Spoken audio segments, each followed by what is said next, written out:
Today, we built a display for our track anvil, and then I made a serious decision about what to do with the track anvil.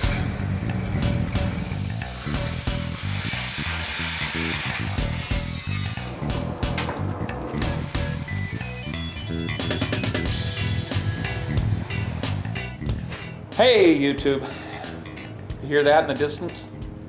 Lawnmower. That's a lawnmower being run by a man that I don't think I've ever seen mow his lawn until just moments before I decided to start recording, and I ended up having to close the doors and stuff just to kind of drown out the noise. Anyway, I don't know if he planned it, but I think he did. Anyway, what are we working on today? Well, I'm moving forward on my track anvil a little bit. This is a project that, you ever have one of those projects where in your head it's different? It turns out different in reality than the way you kind of pictured it in your head. This is one of them.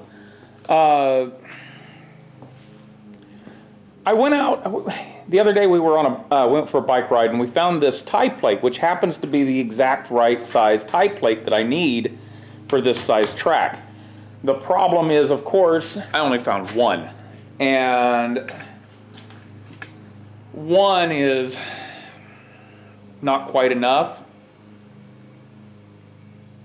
but there's a certain part of me that's kind of thinking I should just, because I'm not going to actually use this as an anvil, I just want a kind of a display, so I may just go ahead and use it.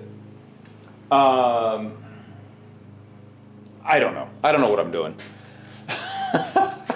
This is, yeah, anyway, I envisioned this really cool deal using the old railroad sleeper, railroad tie, and a little short section of track, and we were going to set that track anvil on it. It was going to be really cute and precious, and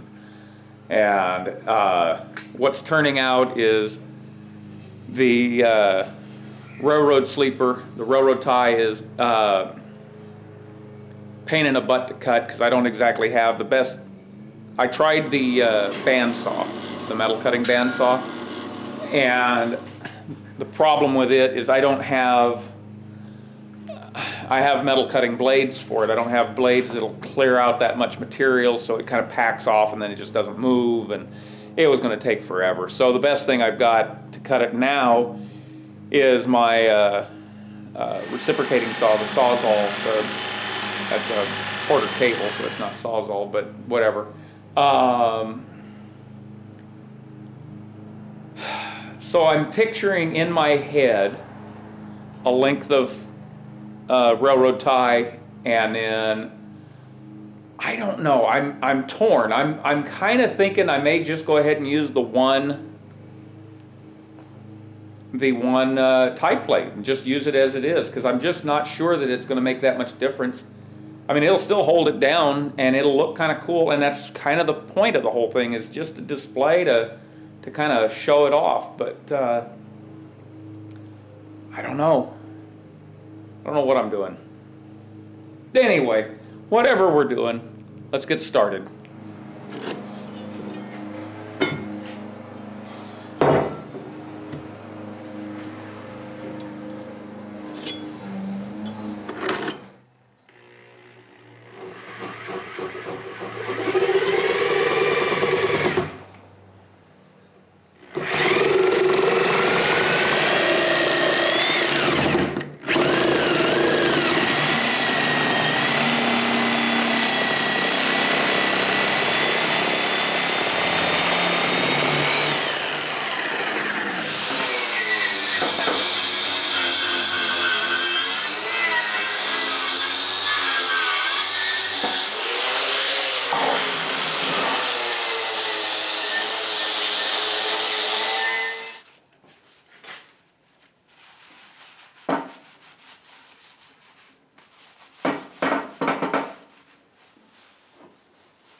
And I'll tell you, the more I think about it, the more I kind of like just doing it this way, because I mean that's all it is it's just a display.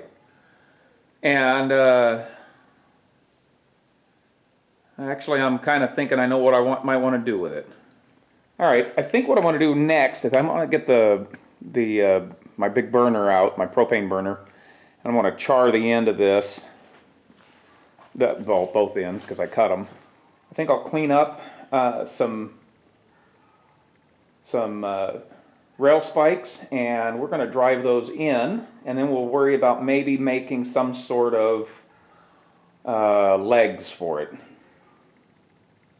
Yeah, something like that.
Oh no.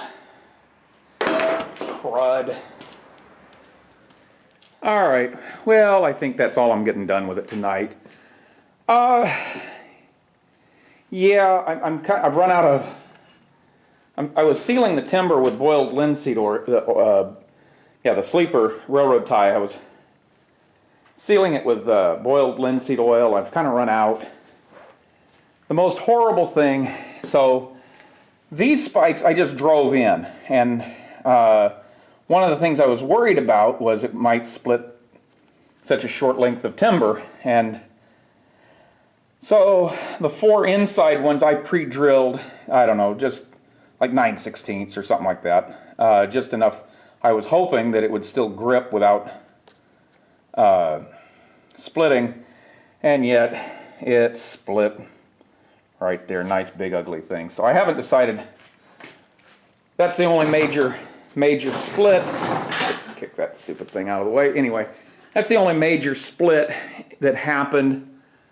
Yeah, it's cool. It displays what it is. I don't, yeah, seeing it split here a little bit. Yeah, I didn't build legs for it. I don't know that I will. I may have made a decision on this, and like I've said I've said more than once, I'm really not going to use this as an anvil.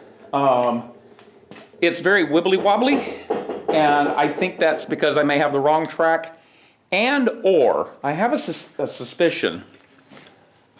All right, anyway, these grooves in here, I have a suspicion that there are wedges that go with this, that somehow clamp this to the rail to just to take up that slack. Otherwise, maybe the feet just set on the rail down here with a shorter track. I don't know exactly. I'm sure somewhere there's a railroad guru out there that says, oh no, this is this, and you've got it all wrong. And I'd love for that guru to contact me and tell me what I'm doing wrong, but and I may go find that guru. What I've decided is, like I've said, I'm not going to use this as an anvil. I'm not going to use it as a tool. I think it's a really cool piece of railroad memorabilia, and I've never seen one before in real life. I mean, like I said, in the last video, I saw it in Richard Postman's book, and a lot of people I've talked to, they've never heard of it. I've talked to a lot of guys in the railroad stuff, and they've never heard of it. And what I'm thinking about doing is, there's a railroad museum in Tehachapi, and I may talk to them and see if they'd like to have it as part of their display. They may not. They may tell me, well, we got 12 of them in the back, we can't give them away. And then if that's the case, I'm going to say, well, I'll take them. But yeah, I think it'd be nice to have it's something to share for something to share with people, because I think it's kind of cool. But I got to get some more boiled linseed oil so I can finish sealing it. I got to figure out, I may replace that timber entirely just because it's split like that. I may run a bolt through it. I don't know what I'm going to do, but it's not ready to give away to anybody at the moment anyway, or even finished for me to keep it. And I'd like to learn more about if there is some way to balance that, because as it is, it's kind of unusable. I mean, for all I know, you just take a couple of railroad spikes and wedge it in there. I don't know. But that's all I'm doing with this for now. We're going to set it aside and get back onto our other projects until I figure out what I want to do with it and how to finish it. And that rounds up and that finishes tonight's video. As always, if you like it, give it a like. If you can leave a comment. If you haven't subscribed, subscribe. And I'll see you tomorrow. Bye.